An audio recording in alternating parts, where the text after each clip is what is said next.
Hello and welcome back. This is Queen 3210, and yes, we are still in Mass Effect 2 despite having beaten this game. Now, the reason for this is very simple. I committed the unforgivable crime of neglecting my squad mates as I progressed through my playthrough, which means we missed out on some background and lore regarding these characters. So, in that regard, I have to make up for that.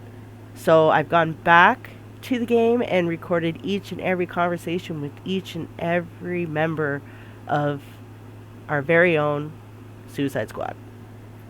Please enjoy these compilation videos in the meantime before the release of my playthrough for Mass Effect 3. And if you do enjoy it, please remember to leave a like or subscribe. As usual, if you don't, leave a comment below letting me know what I can do to improve these future videos. Otherwise, until the next time, guys. Ciao.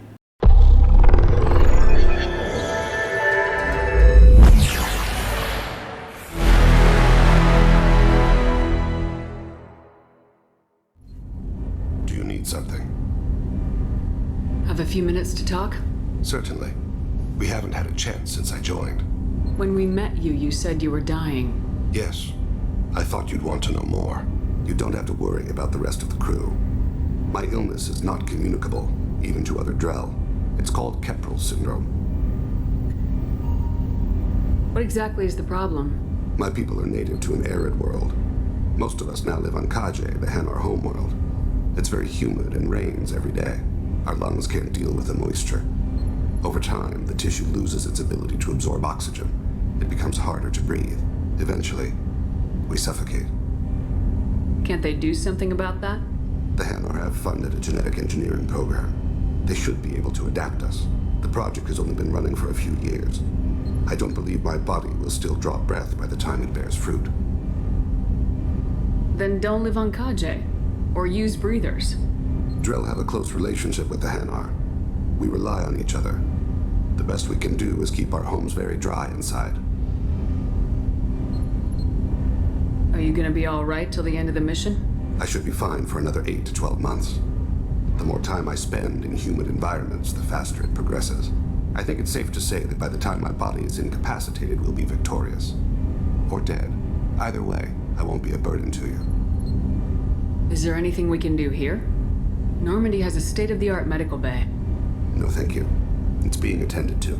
If the finest medical minds in the Hanar illuminated primacy can't solve the problem, I doubt your ship's medic could. Thank you for your concern. Trust me, this won't affect my performance. Do you need something? You mind if I ask you a few questions? Not at all. The Drell live on the Hanar homeworld, don't they? Yes. I know many think the Hanar are difficult to understand. It's just that they're very formal with those they don't know. We know them quite well. If you ever get close enough to a Hanar that they tell you their soul name, you would find them warm. I thought that Hanar only let very close friends know their soul name. Most of my commissions were for Hanar. I grew close to my regular contacts. Soul names tend to be poetic. A Hanar known for its cynicism might take a name that means illuminates the folly of the dancers. Hanar talk using bioluminescence.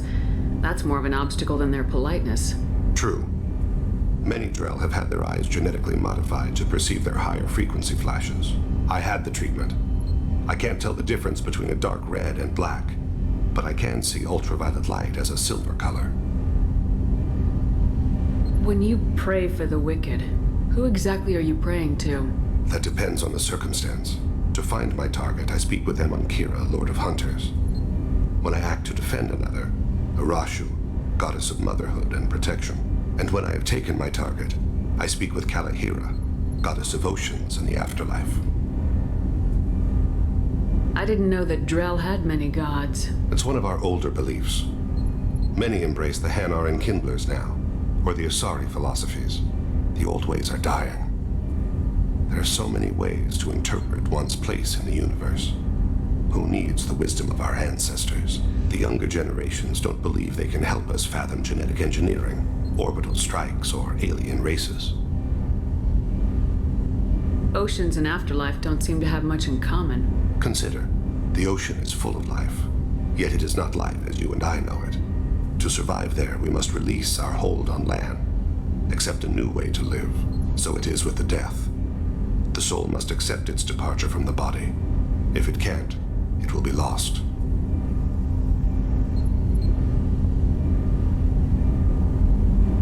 I should go. I shall return to my meditations. Do you need something? Have a few minutes to talk? Later. I'd like to consider what we've already discussed. I should go. I shall return to my meditations. Do you need something? Have a few minutes to talk? Certainly. If you don't mind my saying, you don't really seem like an assassin. You've spent too much time fighting thugs who think custom-painted armor makes them professionals. The Hanar trained my body for this role since I was 6 years old. You've been killing since you were 6? Of course not. I didn't make my first kill until I was 12. They were training me. I was not to be used and thrown away. I was an investment. You were a child, not an investment. I've given you the wrong idea. They valued me, yes, as a resource, but also as a person. They regretted their need for me. The Hanar? Excessively polite, worship the Protheans? They don't seem the type who train assassins. Every species trains assassins. The Hanar are only unusual in that they need other species to do the killing for them. They have a strong grip and natural toxins, but have you ever seen one move quickly outside of water? Or fire a gun? Why did your parents agree to this? The agreement was made under the Compact. It was an honor for our family. The Compact? We live on the Hanar homeworld because they rescued us. Some of us from extinction. We owe them our lives. That is the Compact. What exactly are the terms of the Compact? There are many things the Hanar can't do, even with mechanical aid. They ask Drell to assist them. This can't be legal. They made your whole race into slaves. Don't insult me, Shepard. Anyone can refuse to serve. Few do. We owe our existence to the Hanar. We are proud to repay the debt. Why was your race going extinct? Overpopulation. That must sound trite to you. Humans developed mass effect drive before the problem became acute.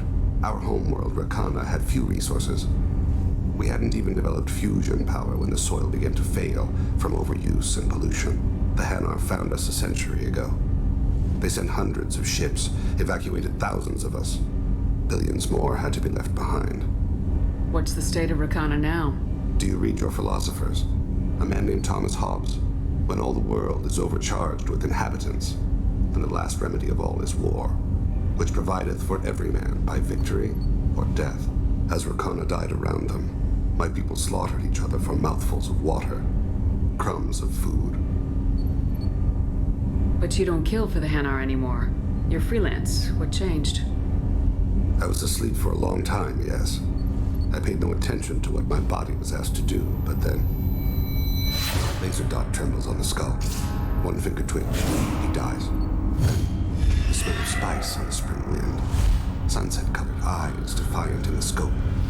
The laser dances away. My apologies. Drell slip into memory so easily. Was that one of your assassinations? Yes. Perhaps we can discuss it later. I've wasted too much of your time. Do you need something? Have a few minutes to talk? If you wish. The last time we talked, you started speaking about a past event as if you were watching it. Drell have perfect memories. We can relive any moment in our lives with perfect clarity. It's difficult to control at times. Some of us disappear into, let's call it solipsism. What do you mean, solipsism? When a memory feels as real as life, it's as valid as life. Thinking about a moment brings back the smell of cut grass, the warmth of another's hand on yours, the taste of another's tongue in your mouth. Wouldn't you rather lose yourself in such a memory than spend the night alone, staring at walls of metal and plastic? Isn't there a risk that you could lose yourself in bad memories as well? Of course. Remembering the times I've taken bullets is unpleasant. But I can look at my knee and see it's not shattered. The memories that are hard to escape are those of despair. You can remember everything that happened in your life? Nearly.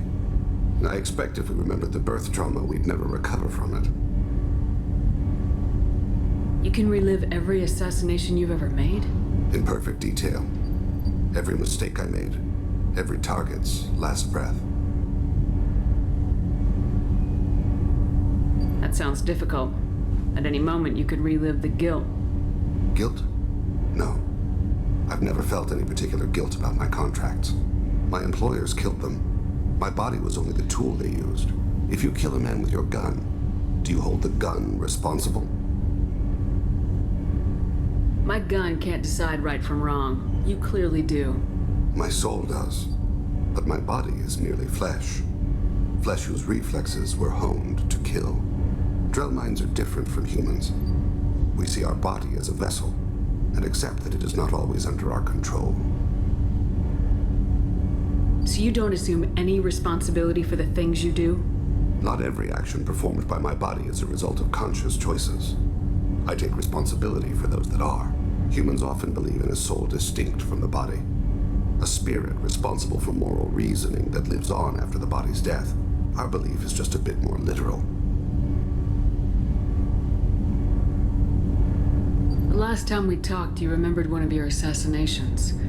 Something about sunset-colored eyes? That time. Laser dot trembles in the skull. Spice on the spring wind. Sunset eyes, defiant in the scope. A bystander noticed my spotting laser and threw herself between me and the target. She couldn't see me, but she stared me down. It was odd that you just blurted that out. Just another vivid Drell memory? No. She was a vivid person. Did you take the shot? Not that day. I should get back to my duties. Shepard, I appreciate these chats we have. Haven't had a chance to speak to a Drell before.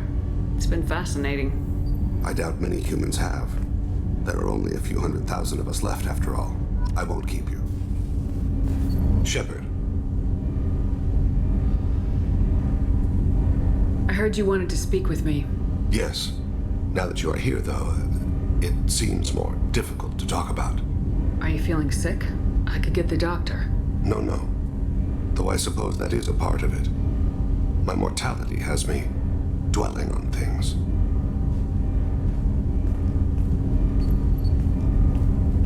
I had a family once. I still have a son. His name is Kolyat. I haven't seen him for a very long time. Did something happen to them? I abandoned them. Oh, not all at once. Nothing dramatic, no sneaking out in the middle of the night. No final argument or slammed door. I just did my job. I hunted and killed across the galaxy. Away on business, my wife would tell people. I was always away on business. How long's it been since you talked? 10 years. He showed me some of his schoolwork and asked if we could dance crazy. We did that when he was younger.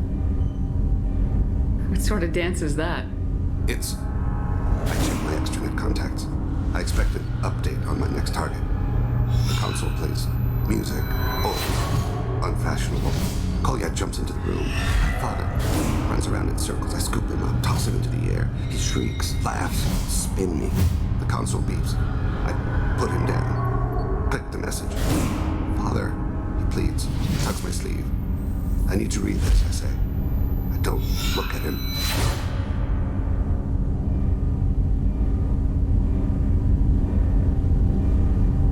You never mentioned this before. Why now? When my wife departed from her body, I attended to that issue. I left Kolyat in the care of his aunts and uncles. I have not seen him or talked to him since. That's not the choice I expected. Why didn't you raise him yourself? My body is blessed with the skills to take life. The Hanar honed them in me. I have few others. I didn't want that life for Kolyat. I hoped he would find his own way. If he hated me, so be it. He would not have shared the path of sin. I used my contacts to trace Kolyat. He has become disconnected. He does what his body wills. You'll have to explain that one to me. Disconnected. The body is not our true self, the soul is. Body and soul work as one in a whole person. When the soul is weakened by despair or fear, when the body is ill or injured, the individual is disconnected, no longer whole. What's wrong with him? Is he hurt? Something happened that should not have. He knows where I've been, what I've done. I don't know his reasons, but he has gone to the Citadel. He's taken a job as a hitman. I would like your help to stop him. This is not a path he should walk. You don't hire a raw rookie for a contract killing. I'm afraid someone may have seen we share a name and assumed we share skills. I don't know why he would accept the task. To be closer to you, maybe? That thought haunts me more than any other. Maybe he name-dropped you to get hired. It's possible, but I don't think so. It doesn't seem right. My name. He should not respect it. What made him go to the Citadel? Years ago, I prepared a package for him. A relic of my ill-spent life. I had Volus bankers store it and arranged for delivery when I died. He acquired it early. I don't really know how. I did wet work on the Citadel around the time his mother died. That may be why he went there. Thane, I don't have your contacts and I don't have your tracking skills. Why do you need my help for this? I don't need your help. I want it. The last time I saw my son, they wrapped her body in sea vines, weighted it with stones. He tries to pull from me, calls for her. The hammer lift her off the platform. They sing like bells. The fire has gone to be kindled anew. He begs them not to take her away. They let her body slide into the water. He hits me. Don't let them. Stop them. Why weren't you? Rains. It always rains on Kaje. Warm water pours down his face.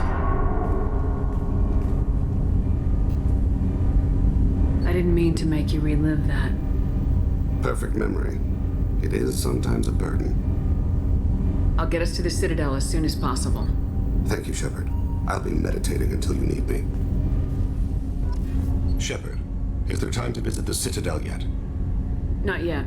I shall return to my meditations. Do you need something? Have a few minutes to talk? Very well. I had been recording a message for Kolyat. How are things going with him? It is difficult. All things worth keeping are. I never explained. I suppose the story of my wife's death took you by surprise. You've talked a lot about your people, but not much about yourself. It's not that I don't trust you. I'm not used to trusting anyone, especially since Irika was killed. That memory I mentioned before. Laser dot trembles on the target's skull. The smell of spice on a spring wind. Sunset eyes defiant in the scope. That was Irika. That was how I met her. She saw my targeting laser as she walked by and threw herself in the way. I guess she impressed you. She woke me up. Her body trembles. Not fear. Indignation. Her mouth moves. How dare you? You and I trained to sacrifice ourselves to save others. How often does a civilian step in the way of a bullet to protect someone they've never met? I thought she was the goddess Hirashu. She met my eyes through the scope, and my purpose faltered. So how'd she go from blocking your shot to having your children? I had to meet her. The memory possessed and endowed me. I fell on my knees before her, begged her pardon. She introduced me to the world beyond my work. Eventually, she forgave me. Later, she loved me. When you talked to Kolyat, you said she died. I let myself become complacent. I thought Irika and Kolyat were safe. I stayed away too long, and my enemies came for her. Who came for her? Batarians, a slaver ring that was preying on Hanar outer colonies. I'd killed their leaders. They paid the shadow broker to find out who I was. But they were afraid of me, so they went after her. You told Kolyat that you hunted her killers down. Irika woke me up. When she passed, I returned to my battle sleep. My body hunted her killers, murdered them. I was taught to grant death quickly, cleanly, to minimize suffering. Then, I let them linger. I don't think that's something you should share with Kolyat. Irika helped me carry my burdens. With what time I have left, I must help him with his.